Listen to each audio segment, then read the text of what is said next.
अस्सलाम वालेकुम स्टूडेंट्स। जैसा कि आप लोगों को पता है कि हम एक्सरसाइज 4.2 स्टार्ट की हुई है, उसका आज हम क्वेश्चन नंबर 2 डिस्कस करेंगे, जिसका भी सेम स्टेटमेंट है फैक्टराइज।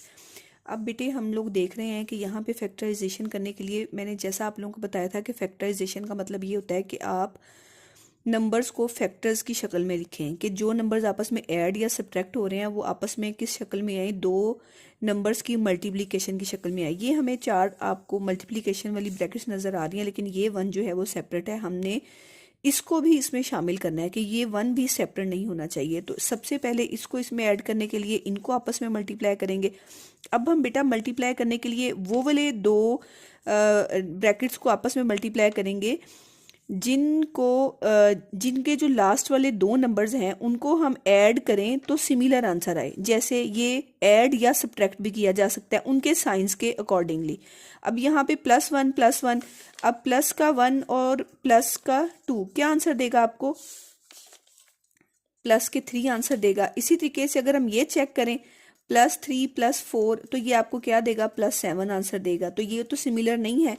तो अब हम नेक्स्ट इस ब्रैकेट को इस ब्रैकेट के साथ चेक करते हैं। यहाँ पे आपके पास +1 है और +3, ये आपको प्लस का 4 आंसर देगा। और अगर हम अब इन दोनों को चेक करें तो ये +2 +4 = +6 आएगा। इसका मतलब है ये भी दो ब्रैकेट्स आपस में मल्टीप्लाई नहीं हो सकती, ये भी नहीं हो सकती। अब हम इसको लास्ट वाली के साथ चेक करते हैं, क्योंकि इन दोनों की पेयरिंग रह गई है। प्लस का 1 और प्लस का 4 = आपके पास क्या आएगा? +5।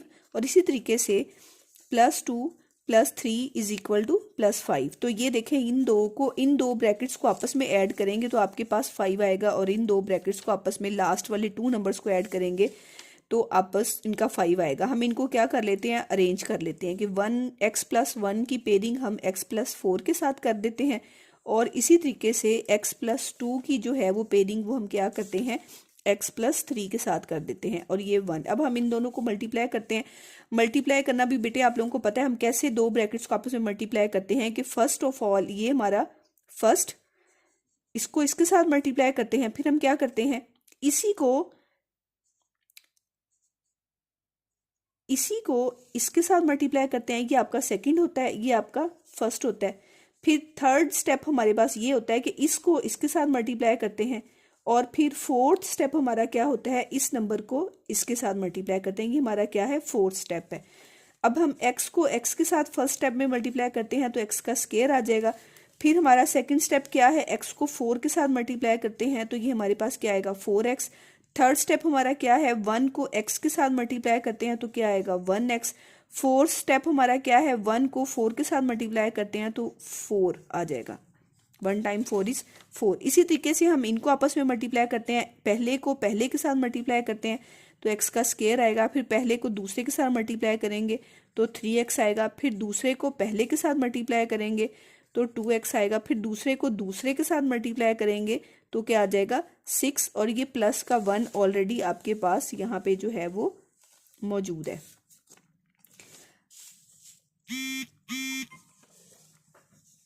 अब हम क्या करते हैं बेटे? इनको ऐड करते हैं। x वाला नंबर x वाले नंबर के साथ ऐड होके 4 और 1 क्या हो जाएगा? 5x + 4।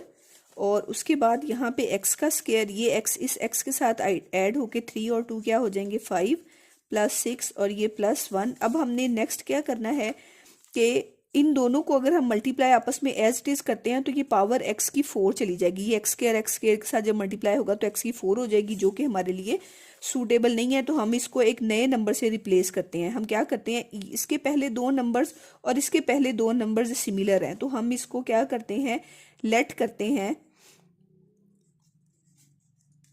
Late x² + 5x = y। तो यहाँ पे हम जब y पुट करेंगे तो ये क्या आ जाएगा? y इतनी जगह पे y आ गया। नेक्स्ट क्या है? 4। और यहाँ पे जब आपके पास y आ जाएगा तो यहाँ पे क्या रह गया? +6 + 1। अब हम इन दो ब्रैकेट्स को आपस में क्या करते हैं? मल्टीप्लाई करते हैं। तो यहाँ पे आ जाएगा y², ये इसके साथ मल्टीप्लाई होगा। फिर ये ही y इस 6 के साथ मल्टीप्लाई होके 6y। फिर ये 4 इस y के साथ मल्टीप्लाई होके क्या आ जाएगा? 4y। फिर ये 4 इस 6 के साथ मल्टीप्लाई होके क्या आ जाएगा आपके पास? 24। और ये वाला +1 जो है वो एज इट इज हमारे पास पड़ा हुआ है। अब फिर हम y और y को ऐड डाउन कर लेंगे तो 6 और 4 क्या हो जाएगा? y। और ये कांस्टेंट नंबर के साथ प्लस होके क्या आ जाएगा 25। अब ये आपके पास जो है वो क्वाड्रेटिक इक्वेशन आ गई, जिसमें पहली स्क्वायर वाली पावर है, फिर सिंगल पावर है और फिर एक्स वेरिएबल के बगैर नंबर है। अब हम क्या करेंगे, इसकी फैक्टराइजेशन पिछली फैक्टराइजेशन की तरह करेंगे कि 25 यानी जो कांस्टेंट नंबर है उसको एक्स स्क्वायर के कोफिशिएंट के साथ मल्टीप्लाई करेंगे, वो 1 है। तो यहाँ पे क्या आ गया 25 के हमने फैक्टर्स बना लिए। 1 के टेबल पे जाएगा, 2 के टेबल पे नहीं जाता, 3 के टेबल पे नहीं जाता, 4 के टेबल पे नहीं जाता। नेक्स्ट जो है वो 5 5 जार 25, ये 5 और 5 के टेबल पे जाता है और 5 और 5 को ऐड करने से क्या आ जाता है 10 भी आ जाता है।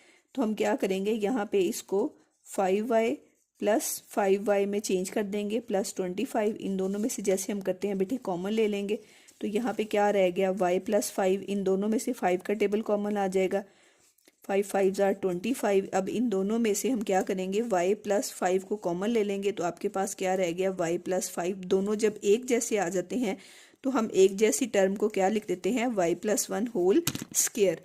जब आपके पास इस तरह आ जाएगा, अब आंसर आ गया, लेकिन क्वेश्चन जो है वो हमारा x पावर में था तो हमें आंसर भी x में देना है। तो हम क्या करेंगे, इस y को दोबारा से जो है वो y की हम वैल्यू पुट कर देंगे। Putting value of y,